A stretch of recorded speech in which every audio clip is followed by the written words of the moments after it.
As we look at finding solutions for equations, sometimes we want to specify the interval that we want to find solutions on. So let's look at an example. Here we have the equation sine squared of theta minus 1, but this time we were looking at the interval where theta has to be between 0 and 2 pi, including the 0, but not 2 pi. So the first step here, like any other equation, is to find the general solution. So let's go ahead and add 1 to both sides, and we obtain sine squared of theta equals 1. Now if we take the square root of both sides, we get sine of theta equals positive or negative 1.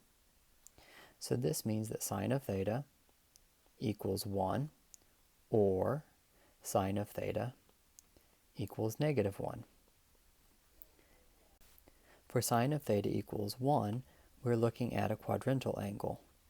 Particularly, we are looking at sine of theta equals 1. We'll be looking at the point 0, 1, which would mean that theta would equal pi over 2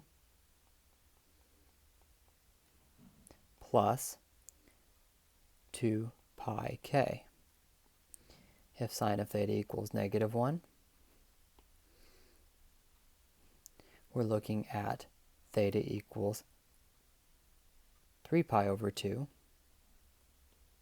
plus 2 pi k.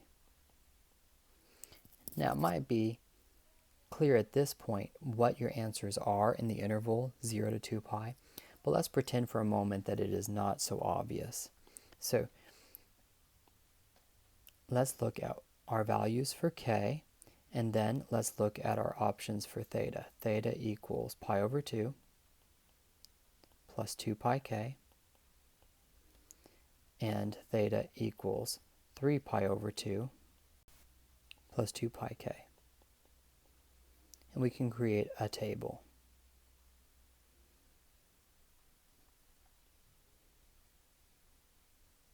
Again, on this one, you might not have to do this much work, but if we choose some values for k, negative 1, 0, and 1 should suffice at present. We may have to extend this table, but I think in a moment you'll see why we do not have to. So let's say that k equals negative 1. If I substitute k equals negative 1 into this, I would have pi over 2 minus 2 pi. And pi over 2 minus 2 pi is negative 3 pi over 2. Now, if we let k equal 0, then we would have pi over 2 plus 0, which is pi over 2.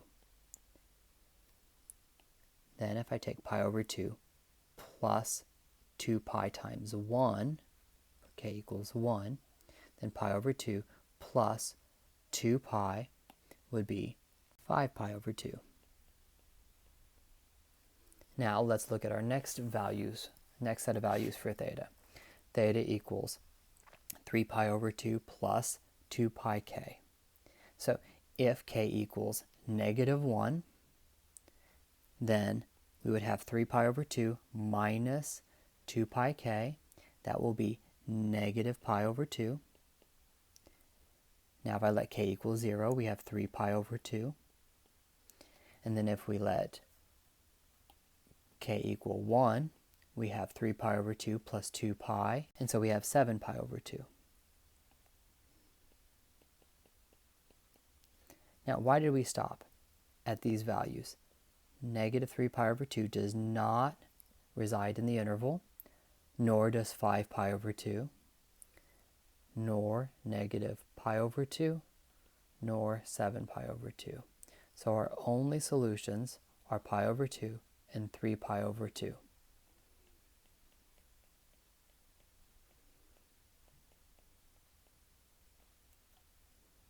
Let's look at an example where the table will become more important for us. So in this example, let's go ahead and divide both sides by 2. And therefore we would have cosine of 4 theta equals root 3 over 2. And what's the reference angle here? The reference angle would be the acute angle that yields root 3 over 2 for cosine functions. And so that would be pi over 3. Now, where would our angle for theta be? It could be in quadrant 1, which would mean that for theta would be pi over 3 plus 2 pi k, or it could be in quadrant 4, which would mean that for theta would be 5 pi over 3 plus 2 pi k. Now let's solve for each one of these and obtain theta equals pi over 12 plus pi over 2k. And then over here we have theta equals 5 pi over 12 plus pi over 2k. Now let's create our table. We have k, and then we have our formulas for theta.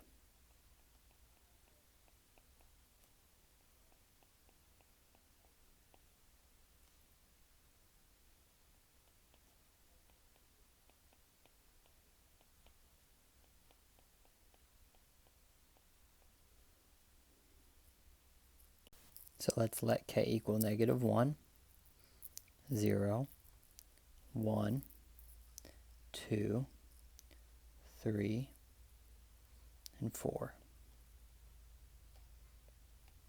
We might have to adjust these. We might have to go beyond them. But a good indication is looking at what the coefficient of theta is 4. So I like to go up to that number and then before that, and that should get me there. If not, I can always add columns in either direction. So let's substitute these values of k into our formula for theta. So if k equals negative 1, we would obtain negative 5 pi over 12, pi over 12, and you'll end up seeing a pattern, hopefully, that can speed this process up. So all I'm doing is substituting in k equals whatever the value is at the top of the column.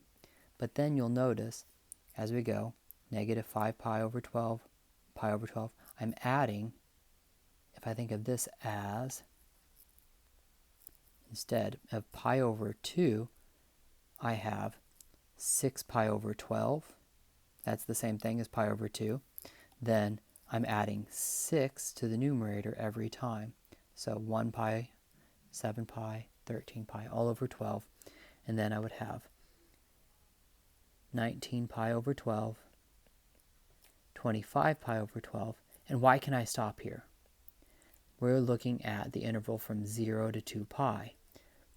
2 pi is 24 pi over 12. So if I get a negative number, that's not any good. And if I get a number that's 24 pi over 12 or higher, I know that's not any good. So 25 pi over 12 falls outside of the interval, so that is no good for us. Now let's go to the next row. If I choose negative 1 to be k, then that will be negative pi over 12. And again, I can do the same thing and think of this as 6 pi over 12. And it's my coefficient for k. And then I have k equals 0 would give me 5 pi over 12. And then so on and so forth, adding 6 pi to the numerator every time.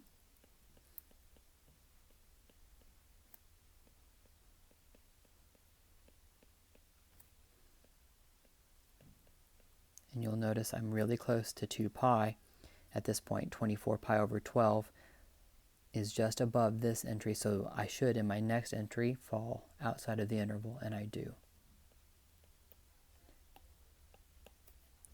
So if I remove those values that are outside of 0 to 2 pi, I end up with these 8 solutions.